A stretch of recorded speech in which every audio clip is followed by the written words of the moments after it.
Hi. മാർക്കറ്റിൽ ഇപ്പോൾ ഒരുപാട് തരം ഹെയർ ഓയിൽസ് അവൈലബിൾ ആണ്. ഇതെല്ലാം എല്ലാവർക്കും യോജിച്ചതാണോ? തീർച്ചയായിട്ടും അല്ല. നമ്മൾ എന്തിനാണ് ശിരസിൽ എണ്ണ വയ്ക്കുന്നത്? നമ്മുടെ ശരീരത്തിലെ ഏറ്റവും പ്രധാനമായിട്ടുള്ള ഒരു മർമ്മസ്ഥാനമാണ് ശിരസ്. നമ്മുടെ പഞ്ചേന്ദ്രിയങ്ങൾ 4 സ്ഥിതി ചെയ്യുന്നത് ശിരസിലാണ്. ഇവയുടെ സംരക്ഷണത്തിനായിട്ട് തന്നെ തലയ്ക്ക് എണ്ണ വെക്കൽ അത്യാവശ്യമാണ്. എന്നാൽ ഇന്നത്തെ ജനറേഷൻ അതൊട്ട് പാലിക്കാറുമില്ല എന്നതാണ് സത്യം. ശിരസിൽ എണ്ണ വയ്ക്കേണ്ടത് പലതരത്തിലാണ്. നമ്മൾ ദിനചര്യയിൽ ഉൾപ്പെടുത്തി ചെയ്യുമ്പോൾ അത് ഒരു മാക്സിമം 5 ml വരെ നമുക്ക് ദിവസവും വയ്ക്കാം. കുളിക്കുമ്പോൾ അത് കഴുകി കളയുകയും ആവാം, താളിയോ മറ്റോ ഉപയോഗിച്ച്. എന്നാൽ ചികിത്സാർത്ഥം എണ്ണ വയ്ക്കുന്നത് പിജു എന്ന രൂപത്തിൽ വയ്ക്കും, ശിരോധാരയുടെ രൂപത്തിൽ വയ്ക്കും. അല്ലാതെ അഭ്യംഗമായിട്ട് മസാജ് ചെയ്യാനായിട്ട് ഉപയോഗിക്കും. ഇതെല്ലാം ചികിത്സയുടെ ഭാഗമാണ്. സ്ട്രോക്ക്, ഫേഷ്യൽ പാൾസി പോലെയുള്ള ചികിത്സകളിൽ ശിരസിലെ തൈലം വയ്ക്കൽ ഒരു പ്രധാന ചികിത്സയാണ് താനും. എന്നാൽ ഈ തൈലം ഉണ്ടാക്കുന്ന രീതിയെ വളരെയധികം സ്വാധീനിച്ചിട്ടുണ്ട്. മിക്കവരും അന്നന്ന് തൈലമുണ്ടാക്കി അല്ലെങ്കിൽ ശിരസിൽ വേണ്ട എണ്ണ ഒറ്റ ദിവസം കൊണ്ട് പ്രിപ്പയർ ചെയ്തെടുക്കുന്നവരാണ് ഭൂരിഭാഗം ആൾക്കാരും. എന്നാൽ അങ്ങനെയാണോ തൈലം പാകം ചെയ്യേണ്ടത്? തീർച്ചയായും അല്ല. ഒരു തൈലം ഉണ്ടാക്കുമ്പോൾ അത് 1 ലിറ്ററാണ് നമ്മൾ വെളിച്ചെണ്ണ എടുക്കുന്നതെങ്കിൽ അതിൻ്റെ 4 ഇരട്ടി വേണം അതിൻ്റെ ദ്രവദ്രവ്യം, അതായത് പച്ചമരുന്നുകളുടെ നീര്. അതിൻ്റെ 4/1 വേണം കൽക്കം, അതായത് ആ യോഗത്തിൽ അരച്ച് ചേർക്കാൻ പറഞ്ഞിരിക്കുന്ന മരുന്നുകൾ 4/1 ചേർക്കേണ്ടത്. പാലോ മോരോ മറ്റോ വിധിച്ചിട്ടുണ്ടെങ്കിൽ എണ്ണയുടെ സമവുമാണ് അത് ചേർക്കേണ്ടത്. ആദ്യത്തെ ദിവസം തിളപ്പിച്ചിട്ട് അടുത്ത ദിവസം അത് മൃദുപാകമാക്കി, അത് അടുത്ത ദിവസം മധ്യമ പാകമാക്കി ശിരസിൽ വെക്കേണ്ട എണ്ണ മണൽ പാകത്തിലാണ് അരിക്കേണ്ടത്.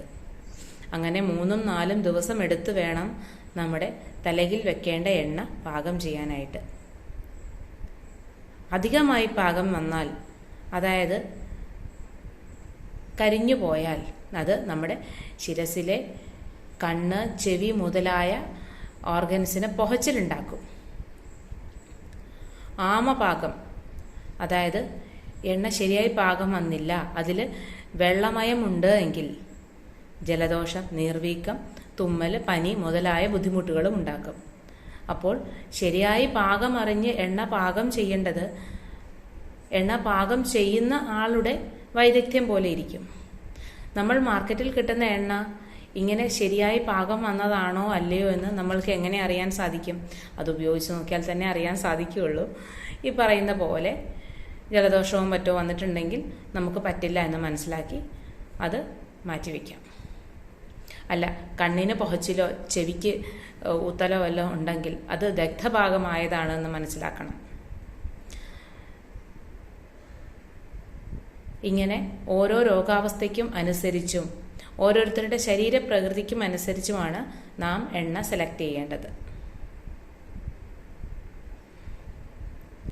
നമ്മുടെ ക്ലിനിക്കിൽ എണ്ണ പ്രിസ്ക്രൈബ് ചെയ്യുമ്പോൾ ഓരോരുത്തരുടെയും ശരീര അവസ്ഥ അനുസരിച്ചാണ് എണ്ണ കൊടുക്കാറുള്ളത്.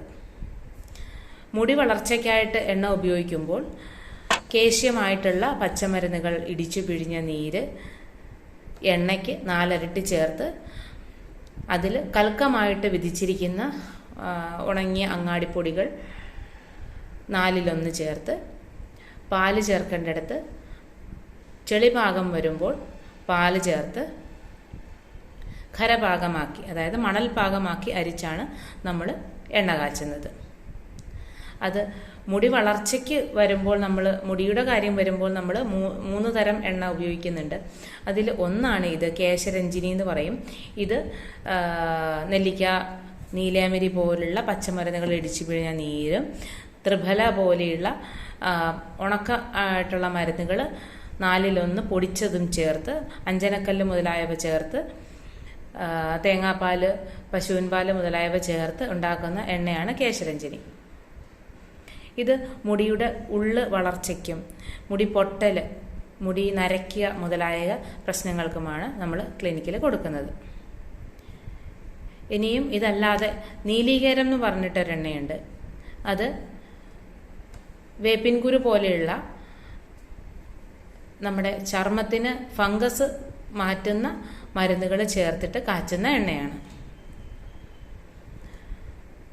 പിന്നെ നീർപ്പിടുത്തമുള്ള, അതായത് ചെറിയ കുട്ടികൾക്ക് മുതൽ വലിയവർക്ക് വരെ രാവിലെ എണീറ്റ് വരുമ്പോൾ തുമ്മൽ കാണാറുണ്ട് ചിലർക്ക്. അലർജി മൂലമുള്ള തുമ്മലും കാലാവസ്ഥാ വ്യതിയാനം മൂലമുള്ള തുമ്മലും വെയിലധികം കൊണ്ടിട്ട് വരുന്ന തുമ്മലും അതൊക്കെ ഉള്ളവർക്കാണെങ്കിൽ തുളസിയാദികേരം എന്ന് പറയുന്ന എണ്ണ നമ്മൾ കൊടുക്കും. അതിൽ തുളസി തന്നെയാണ് മെയിൻ ഇൻഗ്രീഡിയൻറ്റ് വരുന്നത്. കൂവളത്തല ചേരും, തെച്ചിപ്പൂ ചേരും. അങ്ങനെ ഒരു നീർപ്പിടുത്ത സ്വഭാവമുള്ള അല്പ ഉഷ്ണ ഗുണമുള്ള എണ്ണയാണ് തുളസിയാദികേരം. ഇങ്ങനെ രോഗാവസ്ഥയ്ക്കനുസരിച്ച് ഈ മൂന്നും പ്രധാനമായിട്ടും, അല്ലാതെ നമ്മൾ നാസാർശ തൈലം എന്ന് പറഞ്ഞിട്ട് മൂക്കിൽ ദശ വളരുന്നതിനായിട്ട് ഒരു തൈലം ഉപയോഗിക്കുന്നുണ്ട്, വജാലചുനാദി തൈലം ഉപയോഗിക്കുന്നുണ്ട്. അങ്ങനെ പലതരം എണ്ണകൾ ഉപയോഗിക്കുന്നുണ്ട്. എന്നാലും നമ്മൾ പ്രധാനമായിട്ട് ദിവസവും നമ്മുടെ ക്ലിനിക്കിൽ പോകുന്ന 3 മരുന്നുകളാണ്. ഒന്ന് കേശരഞ്ജിനി, നീലീകേരം, തുളസിയാദികേരം.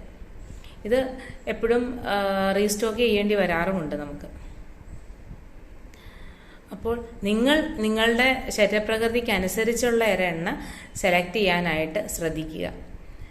എണ്ണ വാങ്ങുമ്പോൾ നിങ്ങൾ മാർക്കറ്റിൽ നിന്ന്, ഇപ്പോൾ ഓൺലൈൻ സെയിൽ ഒരുപാടുണ്ട്, ഓൺലൈൻ സൈറ്റിൽ നിന്ന് എണ്ണ വാങ്ങുമ്പോൾ നിങ്ങൾ ആദ്യം ഉപയോഗിച്ച് നോക്കുക. ഈ പറയുന്ന ബുദ്ധിമുട്ടുകൾ, ഇങ്ങനെ ജലദോഷം വരിക, അല്ലെങ്കിൽ കണ്ണിൽ പുകച്ചിലും ഒക്കെ കാണുന്നുണ്ട്, തലയ്ക്ക് ഭയങ്കര ചൂടൊക്കെ കാണുന്നുണ്ടെങ്കിൽ ഇങ്ങനെയുള്ള ദോഷങ്ങളുള്ള എണ്ണയാണ് എന്നുള്ളത് നിങ്ങൾ മനസ്സിലാക്കുക.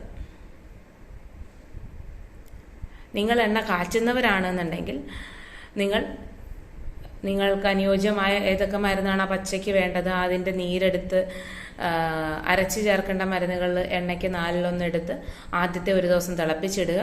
2-3 ദിവസം എടുത്ത് പാകം ചെയ്തെടുക്കുക. അതിൽ മണൽപ്പാകം വരുമ്പോൾ ഉടനെ തന്നെ അരിച്ചു മാറ്റുക. മണൽപ്പാകത്തിലിട്ട് അതിൽ തന്നെ അടുപ്പത്ത് തന്നെ മരുന്ന് ഇട്ട് ഓഫ് ചെയ്യരുത്. കാരണം പാത്രത്തിൻ്റെ ചൂട് കൊണ്ട് പിന്നെയും അത് ദഗ്ധമായി പോകാൻ, നേരത്തെ പറഞ്ഞ പോലെ ദഗ്ധപാകമായി പോകാൻ, കരിഞ്ഞു പോകാനുള്ള ചാൻസ് കൂടുതലാണ്. അപ്പോൾ എണ്ണ പാകമായി വരുന്ന സമയത്ത് തന്നെ അത് അരിക്കാനുള്ള പാത്രവും അരിപ്പയും അല്ലെങ്കിൽ തുണിയാണെങ്കിൽ തുണിയും റെഡിയാക്കി വെച്ചിട്ട് എണ്ണ അപ്പം തന്നെ അരിച്ചു മാറ്റാനായിട്ട് ശ്രദ്ധിക്കുക. അപ്പോൾ നിങ്ങൾ അടുത്ത തവണ എണ്ണ വാങ്ങുമ്പോഴും തലയിൽ എണ്ണ തേക്കുമ്പോഴും ഞാൻ ഈ പറഞ്ഞ കാര്യങ്ങൾ ഒന്ന് ശ്രദ്ധിച്ചാൽ നന്നായിരിക്കും. Thank you.